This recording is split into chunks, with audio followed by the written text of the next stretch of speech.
Hi hello എല്ലാവർക്കും നമസ്കാരം. ഇന്നത്തെ വീഡിയോയിലേക്ക് എല്ലാവർക്കും സ്വാഗതം. ഇന്നത്തെ വീഡിയോ വളരെ സ്പെഷ്യൽ ആയിട്ടുള്ള ഒരു വീഡിയോ ആണ്. നമ്മളുടെ +2 വിദ്യാർത്ഥികളുടെ +2 റിസൾട്ട് വരാൻ പോവുകയാണ്.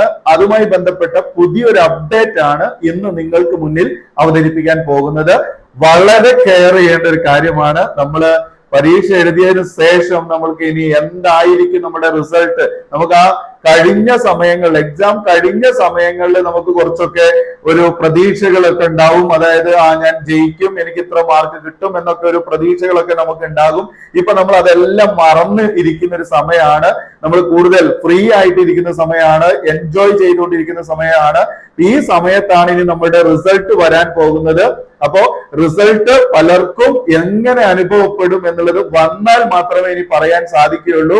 കഴിഞ്ഞ ദിവസം ഞാൻ നമ്മളുടെ ഇംപ്രൂവ്മെന്റ് +1 ഇംപ്രൂവ്മെന്റ് റിസൾട്ട് വരുന്നതുമായി ബന്ധപ്പെട്ട ഒരു വീഡിയോ ചെയ്തിട്ടുണ്ടായിരുന്നു.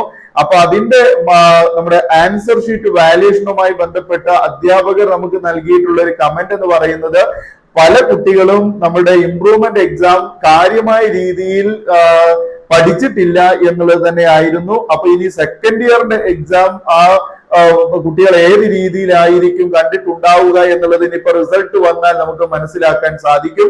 എന്തായാലും എല്ലാ കുട്ടികളും വളരെ ആകാംക്ഷാപൂർവം കാത്തിരിക്കുന്ന ഒരു സംഭവം തന്നെയാണ് നമ്മുടെ +2 റിസൾട്ട് വരാനിരിക്കുന്നത്. ഈ മാസം, അതായത് 2025 മെയ് മാസത്തിൽ തന്നെയാണ്.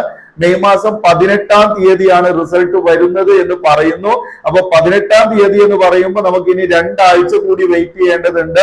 18 എന്ന് പറയുന്നത് മെയ് ഞായറാഴ്ചയാണ്. ഞായറാഴ്ച റിസൾട്ട് വരുമോ എന്നതിൽ ചിലർക്ക് സംശയം ഉണ്ടാകും. അപ്പൊ ഇതൊരു ഫേക്ക് ന്യൂസ് ആണോ എന്നൊക്കെ ചിലപ്പോ നിങ്ങൾക്ക് തന്നെ തോന്നിപ്പോകാം. അപ്പോ ഞായറാഴ്ച റിസൾട്ട് ഇല്ലെങ്കിൽ എന്തായാലും അതിന്റെ തൊട്ട് തലേ ദിവസം 17-ാം തീയതി ശനിയാഴ്ചയാണ്, അല്ലെങ്കിൽ 19-ാം തീയതി തിങ്കളാഴ്ച. അപ്പോ നമുക്ക് ശനി ഞായർ തിങ്കൾ ഈ 3 ദിവസത്തിൽ ഏതെങ്കിലും ഒന്നിൽ നമുക്ക് പിടിക്കാം. പക്ഷെ ഔദ്യോഗികമായിട്ട് നമുക്കൊരു അറിയിപ്പ് വന്നിരിക്കുന്നത് 18-ാം തീയതി എന്ന് തന്നെയാണ്. ഞായറാഴ്ച റിസൾട്ട് പബ്ലിഷ് ചെയ്യുന്നതുമായി ബന്ധപ്പെട്ട് തർക്കങ്ങളൊന്നുമില്ല, പക്ഷെ എന്തെങ്കിലും തരത്തിലുള്ള തടസ്സങ്ങളുണ്ടോ എന്നറിയാൻ സാധിക്കുന്നില്ല. എന്തായാലും റിസൾട്ട് 18-ാം തീയതി പബ്ലിഷ് ചെയ്യും തന്നെയാണ് പറയുന്നത്. അപ്പൊ എല്ലാ വിദ്യാർത്ഥികൾക്കും അഡ്വാൻസ് ആയിട്ട് അനിൽകുമാർ ഇക്കോൺ ലാബിന്റെ വിജയാശംസകൾ നേരുകയാണ്. എല്ലാവർക്കും മികച്ച വിജയം ഉണ്ടാവട്ടെ. ഇനി അങ്ങനെ ആർക്കെങ്കിലും നേടിയെടുക്കാൻ സാധിക്കുന്നില്ലെങ്കിൽ, അതായത് നമ്മൾ പ്രതീക്ഷിച്ച രീതിയിൽ വിജയം ഉണ്ടാക്കാൻ കഴിഞ്ഞില്ലെങ്കിൽ, നമുക്ക് റീവാലുവേഷനും സ്ക്രൂട്ടിനിയും മറ്റു കാര്യങ്ങൾക്കൊക്കെ നമുക്ക് അപേക്ഷ കൊടുക്കാം. അപ്പൊ അതുമായി ബന്ധപ്പെട്ട ഡീറ്റെയിൽസ് എല്ലാം നമ്മൾ തൊട്ടടുത്ത ദിവസങ്ങളിൽ വീഡിയോ ചെയ്യും. അതായത് നമുക്ക് ഈ റിസൾട്ട് വന്ന ദിവസം തന്നെ നമുക്ക് അറിയാൻ സാധിക്കും ഏത് ദിവസം നമുക്ക് റീവാലുവേഷന് കൊടുക്കാം, അല്ലെങ്കിൽ ഫോട്ടോ കോപ്പിക്ക് അപേക്ഷിക്കാം.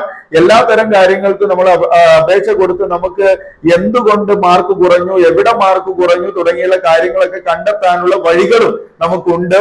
ഇനി ഏതെങ്കിലും കുട്ടികൾ ഈ +2 എക്സാമിൽ കാര്യമായ രീതിയിൽ ഇടപെട്ടില്ലെങ്കിൽ, അതായത് പഠിക്കാതെയാണ് പരീക്ഷ എഴുതിയിട്ടുള്ളതെങ്കിൽ, തീർച്ചയായും നിങ്ങൾക്ക് എന്തുണ്ട്, നിങ്ങൾക്ക് സേ പരീക്ഷ വരുന്നുണ്ട്. അത് തൊട്ടടുത്ത മാസം തന്നെ, ജൂണിൽ തന്നെ നമുക്ക് സേ പരീക്ഷ ഉണ്ടാകും. അപ്പൊ ആ ജൂണിലെ സേ പരീക്ഷയ്ക്ക് നന്നായിട്ട് പ്രിപ്പയർ ചെയ്യുക. ആരെങ്കിലും തോറ്റുപോകാൻ സാധ്യതയുണ്ട് എന്ന് പ്രതീക്ഷിക്കുന്നവരുണ്ടെങ്കിൽ തീർച്ചയായിട്ടും സേ പരീക്ഷയ്ക്ക് പ്രിപ്പയർ ചെയ്തുകൊണ്ടിരിക്കുക. അത് നല്ലൊരു അറ്റംപ്റ്റ് ആയിരിക്കും. അതായത് പരീക്ഷയ്ക്ക് നോട്ടിഫിക്കേഷൻ വരുന്നതിന് മുമ്പ് തന്നെ നമ്മളുടെ ഭാവി നമുക്കറിയാമെങ്കിൽ തീർച്ചയായും നിങ്ങൾ ആ ഒരു പണി തുടങ്ങുക.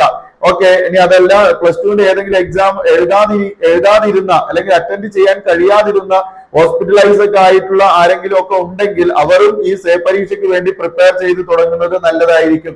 അപ്പൊ മക്കളെ, ഈ ഒരു ന്യൂസ് ആണ് നിങ്ങളിലേക്ക് എത്തിക്കാനുള്ളത്. ഇത് നിങ്ങൾക്ക് ഉപകാരപ്പെട്ടു എന്ന് കരുതട്ടെ. തീർച്ചയായും എല്ലാവരിലേക്കും ഒന്ന് ഷെയർ ചെയ്യുക. അതുപോലെ തന്നെ വീഡിയോ ഇഷ്ടപ്പെടുകയാണെങ്കിൽ ലൈക്ക് ചെയ്യാൻ മറക്കരുത്. ആദ്യമായി കാണുന്നവരുണ്ടെങ്കിൽ നമ്മുടെ ചാനൽ ഒന്ന് സബ്സ്ക്രൈബ് ചെയ്യുക. തൊട്ടടുത്തുള്ള ബെൽ ബട്ടൺ ഓൾ എന്ന് എനേബിൾ ചെയ്ത് വെക്കുക. പുതിയ വീഡിയോയ്ക്ക് വേണ്ടി കാത്തിരിക്കുക. ഇനി നമുക്ക് വീണ്ടും പുതിയൊരു ടോപ്പിക്കുമായി പുതിയ വീഡിയോയിൽ കാണാം. ഈ വീഡിയോ കണ്ടിരുന്ന എല്ലാവർക്കും നന്ദി. Thanks for watching.